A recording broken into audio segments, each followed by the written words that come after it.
Halo, salam kenal. Saya Dr. Ande Basa. Pada kesempatan kali ini, saya akan memberikan edukasi mengenai mengenal stroke dan terapi trombolitik. Apa itu stroke?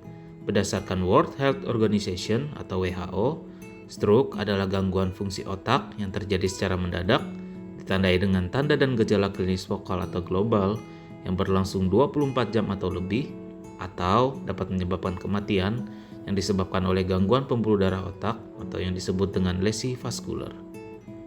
Bagaimana kita mengenali tanda dan gejala stroke? Kementerian Kesehatan Republik Indonesia mengeluarkan slogan Segera KRS agar masyarakat mudah mengingat tanda dan gejala stroke. Yang pertama, senyum tidak simetris, tersedak, atau sulit menelan air minum yang muncul secara tiba-tiba. Kedua, gerak separuh anggota tubuh melemah tiba-tiba. Yang ketiga, bicara pelo atau tidak dapat berbicara atau tidak mengerti kata-kata atau berbicara tidak menyambung yang muncul secara tiba-tiba.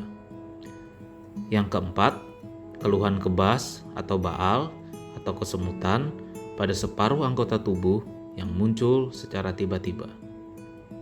Kemudian, pandangan rabun atau pandangan satu mata kabur yang terjadi secara tiba-tiba. Dan yang terakhir, sakit kepala yang muncul tiba-tiba dan tidak pernah dirasakan sebelumnya, atau gangguan keseimbangan seperti terasa berputar dan gerakan sulit dikoordinasikan. Apa itu terapi trombolitik? Terapi trombolitik adalah suatu metode pengobatan yang bertujuan untuk melarutkan gumpalan darah atau trombus yang menghalangi aliran darah ke otak. Gumpalan darah ini dapat menyebabkan stroke iskemik atau stroke sumbatan yang terjadi ketika aliran darah ke bagian otak terganggu atau terhenti.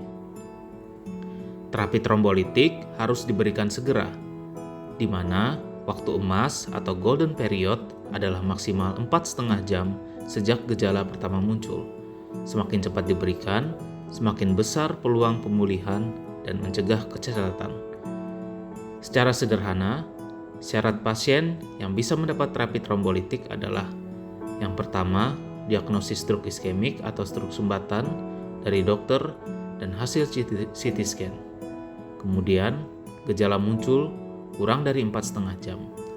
Tidak ada perdarahan otak, dan yang terakhir, tidak punya kontraindikasi seperti gangguan pembekuan darah atau riwayat perdarahan otak.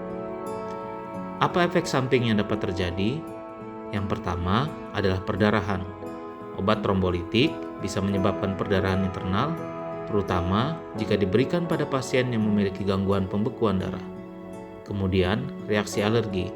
Beberapa pasien mungkin mengalami reaksi alergi terhadap obat yang diberikan, meskipun hal ini jarang terjadi. Selanjutnya, stroke perdarahan.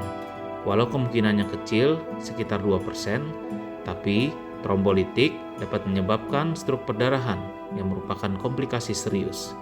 Dan yang terakhir adalah infeksi. Dalam prosedur yang melibatkan penggunaan kateter atau infus, resiko infeksi bisa meningkat.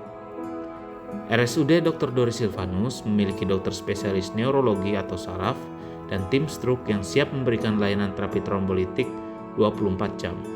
Dan RSUD Dr. Doris Silvanus telah mendapatkan penghargaan Gold Status dari WSO atau World Stroke Organization Angels Award yang menunjukkan kesiapan RSUD Dr. Doris Silvanus dalam merawat kasus stroke. Terapi trombolitik di RSUD Dr. Doris Silvanus juga telah ditanggung oleh Sistem Jaminan Sosial atau BPJS. Karena itu, bila mendapati gejala dan tanda stroke, segera ke RSUD Dr. Doris Silvanus. Demikian video edukasi dari saya. Atas perhatiannya kami ucapkan terima kasih.